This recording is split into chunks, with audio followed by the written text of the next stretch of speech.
Sa iba pang ulat, hawak na ni Pangulo Aquino ang Yolanda Comprehensive Plan na inaasahang titiyak sa muling pagbangon ng mga lugar na hinagupit ng bagyong Yolanda nitong nakalipas na taon. Ang rehab plan ay nagkakahalaga ng 170.9 billion pesos. Nilinaw ni Rehabilitation Czar Panfilo Lacson na ang nasabing pondo ay hindi galing sa Disbursement Acceleration Program o DAP. Si Elena Luna ang ating tagapagbalita.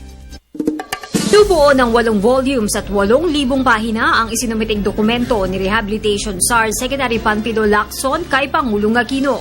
Ito ang Yolanda Comprehensive Rehabilitation and Recovery Plan na may kabuuang halaga na 170.9 billion pesos. Ang rehab plan ay binubuo ng 4 na pangunahing sektor, ang livelihood, resettlement, social services at infrastructure.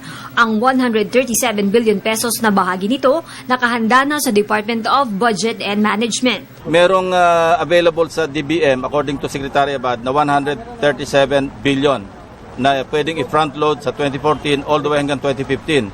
So in effect, ang pinapa-aprubahan namin sa Pangulo ngayon dahil in-approve niya na yung mga nauna na nasa mga 98 billion, yung 6 na LGUs, yung balanse na lamang.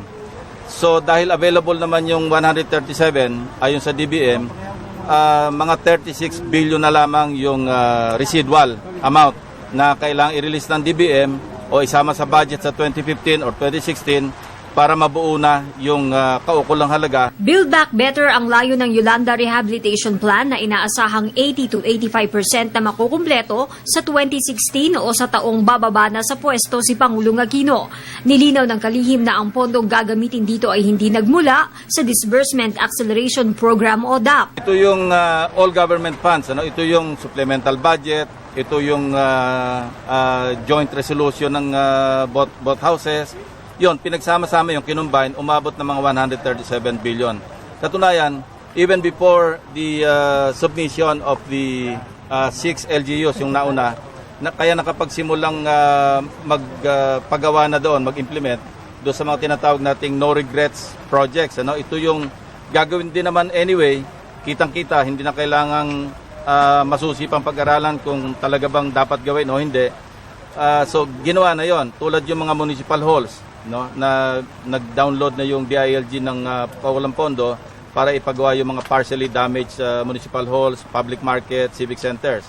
Ayon kay Secretary Lacson, pinilit niyang ibigay ito sa Pangulo sa ipinangakong araw na August 1 na nagkataong ika-5 anibersaryo ng pagpanaw ng ina ng Pangulo.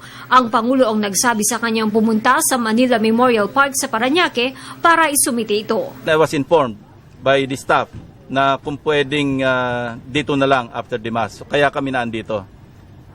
Mabuti na rin kasi nakasama na rin tayo sa misa. Para sa Telebisyon ng Bayan, Elena Luna.